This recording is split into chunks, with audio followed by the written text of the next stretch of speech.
Welcome to Just Living Life with BK and Noble. Our topic today is the apple doesn't fall far from the tree. Those of you listening on Anchor, please take a moment to leave us a voice note.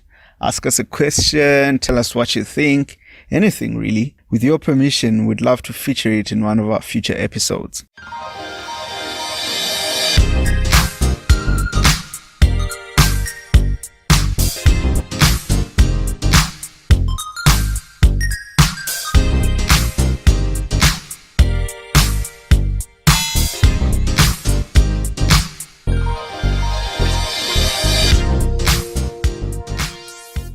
Studies show that our environment, especially early on in our lives, has a big influence on the personality and character traits we exhibit later in life.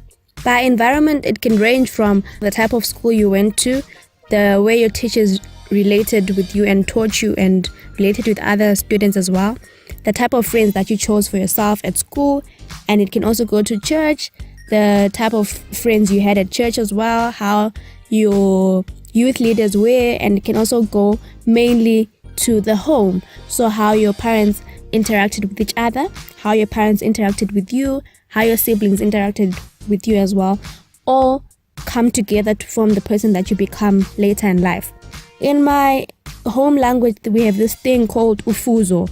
So an older relative will say, so and so ufuzile, meaning that they inherited or they exhibit traits that are almost identical to what their mother or the father had. So they'll say that she's so dramatic, ufuze ubabake, meaning she's so dramatic, she inherited this from the father or from the mother. And as children, we naturally see our parents as infallible. So in our eyes, they have life figured out, they are the perfect example to us. So when we see them go about life, to us, they are superheroes, they have everything under control. They always know right from wrong. They always know how to solve our problems. And when we hit a deadlock and we can't make decisions for ourselves, we always know that mom or dad will know what to do. And because of this, we tend to adopt the way that they also deal with problems. Because what we've seen when we're younger was that usually when they do this, things turn out right. So we're likely to also say, okay, let me try and do things this way and this way, because I think they'll turn out right based on that they used to turn out right for mom and dad. But as we grow older and as a sphere of influence begins to broaden, we then begin to realize that no, our parents aren't flawless as we think they are. When we start rubbing shoulders with other people, we start to realize that whereas their methods work, they might not be the best methods out there in the world. And we begin to see that they also are flawed and they also have problems to deal with. I know when we're younger, because our parents want to protect us a lot, we usually don't see any friction between them as husband and wife. To us, they always look perfect. But as we grow older, we start to realize that no, these people have problems. And that's the way it's supposed to be. As we grow older, we're supposed to realize that our parents don't have everything figured out. And that whereas some methods work for them, they might not work for you because you are an individual and you have to learn how to deal with problems yourself. So true adulthood is realizing that our parents are also trying to figure out life the way that we are. So whereas they are older and they've been through a lot and they've figured out a lot, they also still have a lot of figuring out to do. And we also have to get to a point where we learn that they don't always have all the answers. So the way they raised me might not necessarily be effective in solving my problems right now. So true adulting is coming to a point where you realize that I have to do some growing of my own. And if there's some traits that I inherited from them that are not working for me right now in real life, I need to take some necessary steps to adjust them so that I can be a better partner for whoever I end up with. Yeah. And the fact of the matter is we were all parented at one point in our lives. It may not have been your biological parents, could have been an uncle or an aunt or somebody else, but we all had a parent figure. And for some of us, it went really well. For others, it went terribly wrong. But for most of us, we are somewhere in the middle. It was okay. But whatever the case, we can't change the past, but we can correct its repercussions. We don't need to remain stuck there and allow the things that happened in our past to define our future. We need to change for the better and find those things that went wrong and correct them so that we become better people. So in essence, we need to find a way to reparent ourselves, correct in ourselves the parts that didn't go very well so that we can be better people for those that we interact with in our lives right now and in the future. if you haven't already, please take a moment to subscribe to our YouTube channel. Search for Just Living Life. Maybe a small click to you, but it helps the show. Also, find us on Facebook at facebook.com/justlivingLifePodcast. And our Twitter handle is @justlivingLifePC. As we grow and as we mature, we need to get to a point where we realize that we can't continuously blame our parents or the way they brought us up for some of the undesirable traits that we have. We have to do some growing of our own, and we have to realize that not everything that we inherit is necessarily good. And if we want to forge good relationships with the people in our lives, we will have to undo some of the bad that we've learned. We are influenced to be the people that we are, but we aren't destined to be like that because of the mere fact that our parents were like that. I like what Mark Manson says in his article, where he says it's not all your parents' fault. He says that to continue to hold our parents responsible for their negative influence on our lives is to return to the mindset of a child, a mindset where we feel entitled to have everything fixed for us and where we perceive the responsibility for our lives to reside outside of ourselves. So we can't continuously put the burden of who we are on the fact that our parents made us this way. Growing up needs one to own up to the fact that, okay, I am this way, but now I need to move past this. So as you get into a relationship, you have to be cognizant of the fact that not everything that you find or not all the traits that your partner has are because that's just who they are. You have to be conscious of the fact that this person was raised. They didn't raise themselves. They were raised by someone else. And that because of that, there are some things that they probably just inherited from whoever raised them. The influence of the person that raised them is still quite prevalent in their lives. So when you're dating someone, I know it's very hard to achieve, especially if you come from a very conservative family like mine. You know, in my family, it's unlike in some modern families where, you know, your boyfriend or your girlfriend can, you know, just come and chill and have supper.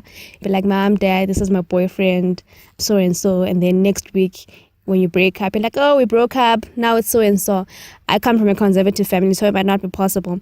But you must try as much as you can in the few chances that you have or the few opportunities that you get, try and observe their parents and how they are, how they relate with each other, how they relate with them.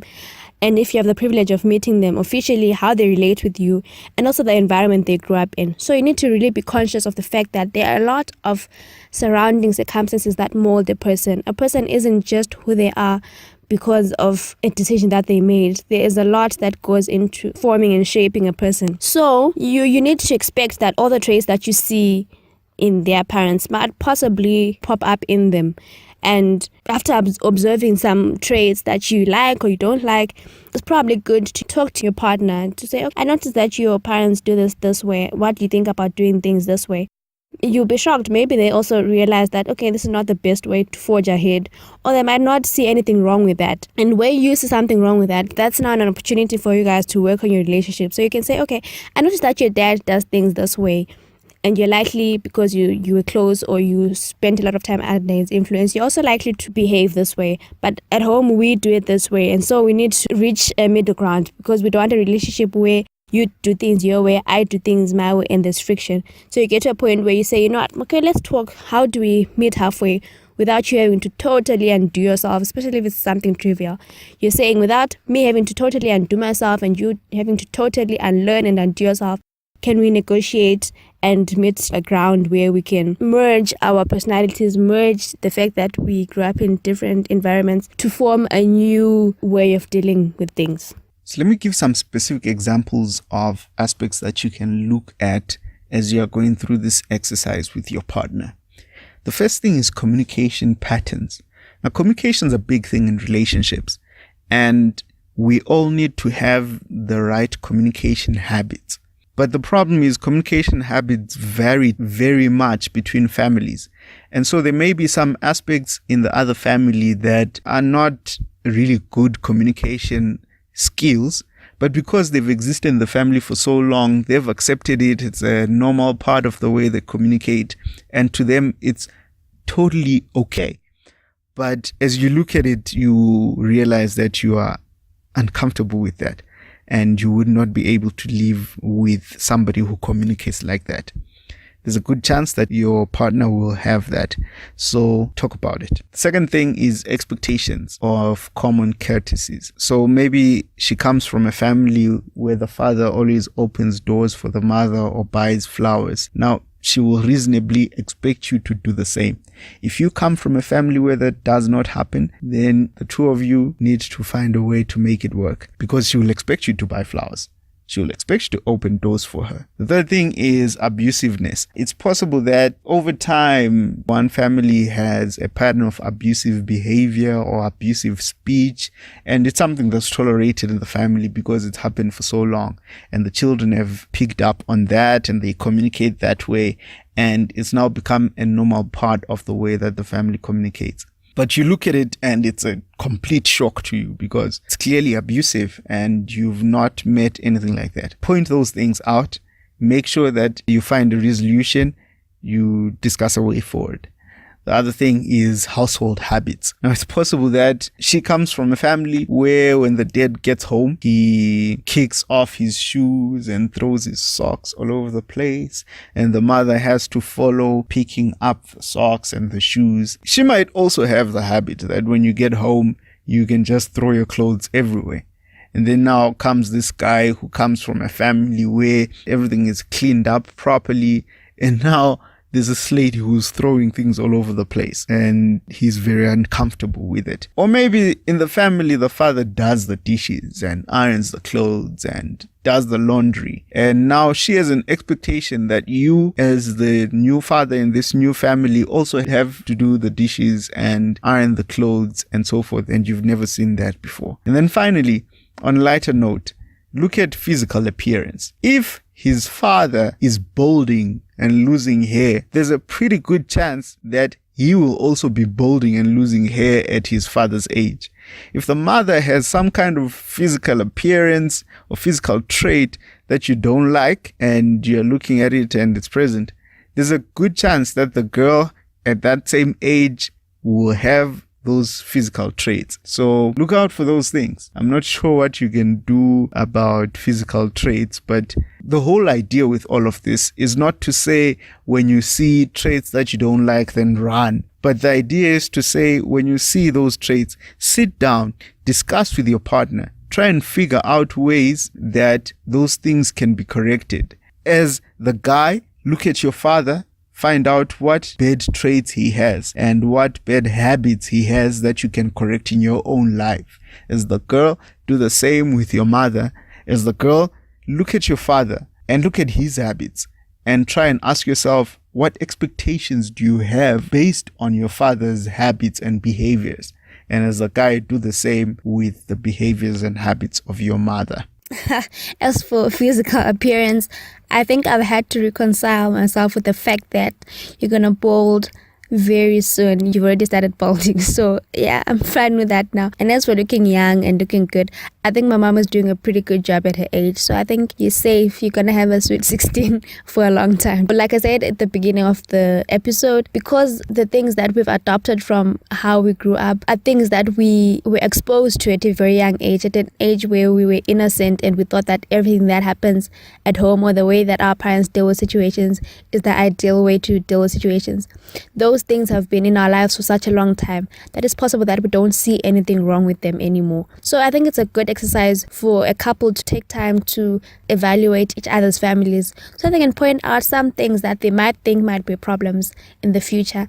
And I believe constantly talking and identifying possible areas of conflict is always a good thing because it helps you to be proactive and to meet conflict before it comes your way. And you know how they say girls marry their fathers and boys marry their mothers. I talk a lot about my dad to him. Like, to me, my dad is a superhero, is the best dad, best husband. So I talk a lot about him because I just want him to have an understanding of the type of man my dad is. And I think that's also a good thing because that way he knows what I expect from a husband or a father. So one day he won't go in not knowing what I expect or thinking that I'm just going to wing this and then only to realize that I believe he's doing things totally the wrong way. So I think it's also a good thing, to just talk about how your parents relate with each other, and how the family dynamics are in your family, so that the other person can also know what expectations you have. And I think talking, communicating, and laying each other's hearts out, being vulnerability, is always a very good thing. It can never be overemphasized. Just always talk. It always makes things better. Thank you guys again for listening, and I hope that you had a good time and that this will help you. The apple doesn't fall far from the tree, so it's very good that you get to know the tree so that you know what the fruit will be like.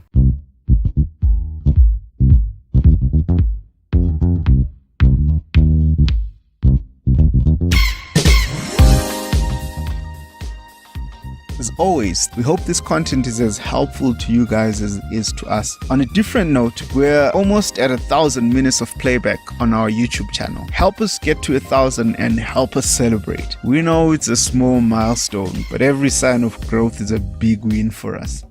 Until next time, goodbye.